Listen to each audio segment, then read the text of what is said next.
This your boy Jimmy Friday. We back at it. This week we discussing, love is not easily angered. So this right here this topic, it really, hit me deep within, because I know I'm a person I get angered quick. You know what I'm saying? It could be over something small. 1 minute I'll be smiling, laughing, and joking, and then the next minute I'm like a ball of fire. And it could be over something so small as getting too close to me, to where I feel you're invading my personal space. You know what I'm saying? So, then don't let somebody end up saying something wrong to me or I feel is disrespectful, because then I'm ready to fight over just something so small, because me being in my emotions at the time, not controlling my feelings. You know what I'm saying? So now I'll be lost a job or, went to jail or something, you know what I mean? Because I know once I kind of lose control, I'm going to take it all the way to wherever it need to go until the fire in me calms down and go out. You see what I'm saying? So, love is not easily angered. And, as much as I want to walk in love, that's one of my biggest trip ups is being easily angered. Just coming from the streets, that street life, it's still that old person is still inside me. You know what I'm saying? So I can't shake it. I can just only kind of keep the dog on the leash for so long.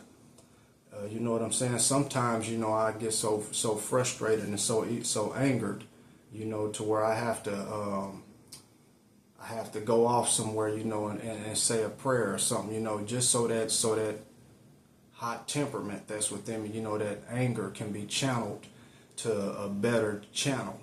It could be, I could put that anger on my grind, on the hustle, because like I said before in one of the videos, just one quick decision can lead to a lifetime of pain, and I have too much to lose, especially something that's small to a giant, and I have understanding, of my past life, coming up in the streets, I know the things that I'm capable of doing.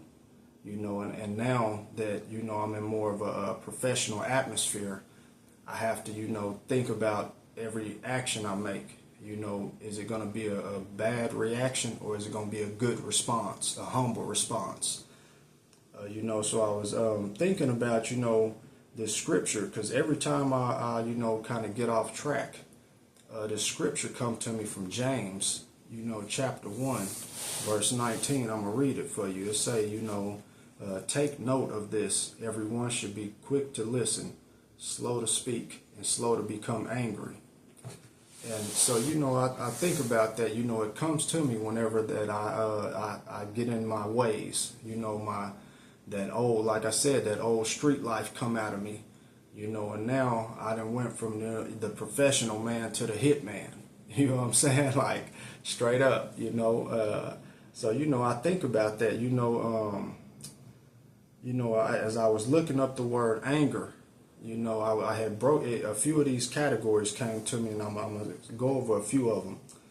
The first one is, feelings of hostility. Being unfriendly is a root of being rude.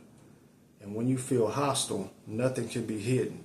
Your facial expression and your attitude to show. So no matter what you do when you're feeling hostile, you ain't nothing, you can't hide it. It's like you brought the sun outside. You can't hide that. Even with clouds, the sun's still gonna shine through the clouds. So and the second one is annoyance. When you're irritated to the max, there's nothing that can calm you except for understanding your situation, knowledge on how to respond, and wisdom to see the results of your response. So if you can avoid getting annoyed, that'll help kind of alter some of your feelings and emotions. And so the third one was frustrations. That triggers when your expectations of someone or something doesn't meet your desired standards. So whenever you have expectations of something and it doesn't happen that way, frustration is always ready to be the next option for you. So, those three things stuck out to me as I was looking up anger, breaking it down, because you can have different type of issues you're dealing with, and they can all categorize under anger. But once you dissect anger and see, okay, I was just annoyed this time, or I was frustrated, or I was, just being just out of your elements. Your expectations wasn't met. Once you can start breaking those down, then you can start really understanding yourself and catching yourself. You know what I mean? Because like I said, some things are small to a giant, and when you have to have a giant size mentality to look at an ant size problem. You feel me? So back to James 1:19. As I was reading it, I broke those three things down. So being quick to listen allows your brain to comprehend what you're perceiving. Not what you're receiving, but what you're perceiving. So you're not overreacting or taking things the wrong way. When you can perceive what's going on, you can kind of get a feeling where things is headed. So now you can make a wise choice and reverse the situation to go on a different path than the way it's headed. The second one is being slow to speak. It allows you to get your feelings and emotions to line up with understanding of the situation at hand. I was always told you have 2 ears and 1 mouth, so you can listen more than you talk. So sometimes, you can let somebody defeat themselves just by listening to what they're saying, so you can receive what's going in. I heard a karate teacher was talking to his students one day, and he asked them, what is the fastest way to defeat an enemy? And they said, a knife, a gun, all of the physical weapons, but the teacher responded.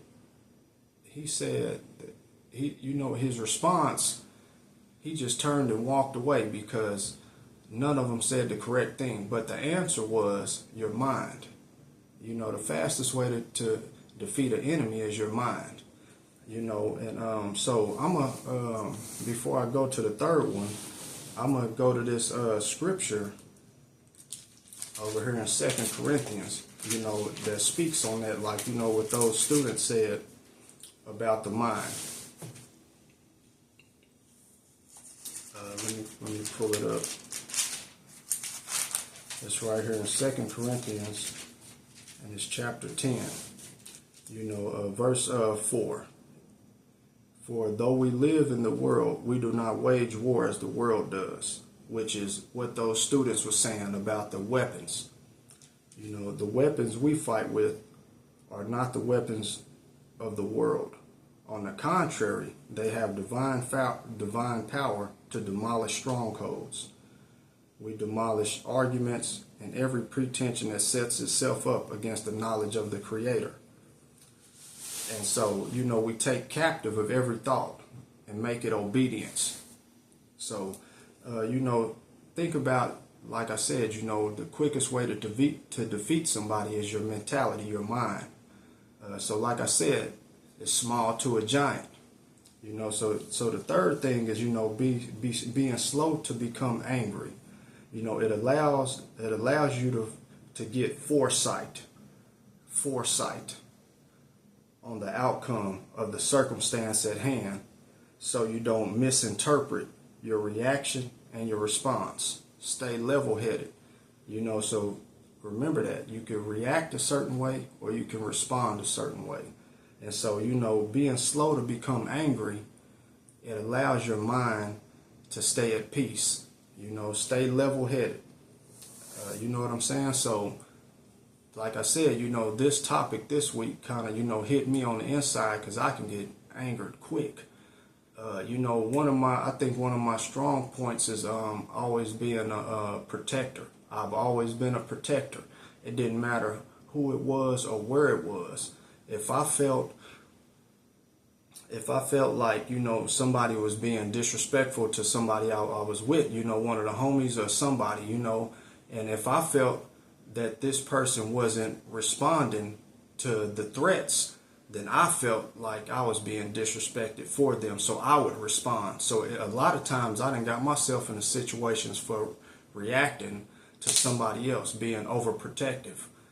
So I have to channel that part of my anger, so that's why I try to stay calm and cool, and so I'm going to end it on this scripture right here in James chapter 1, verse 20. So after he said, be quick to listen, be slow to speak, and slow to become angry. For, in verse 20 it goes on to say, for your anger does not bring out the righteous life that the Creator has desired. It doesn't, the purpose that the Creator have for you. Having anger doesn't allow that to unfold in your life, because now you done went off of your own emotions and forgot how you need to be acting or living and how you should respond. So remember, watch the situations you in, let things perceive, because it could be small to a giant. So, that'll wrap it up for this week. Y'all stay prayed up. Blessings to you. Keep fighting the good fight. Keep pressing through whatever troubles you have in life. Stay humble and stay at peace. And I'll catch y'all next time.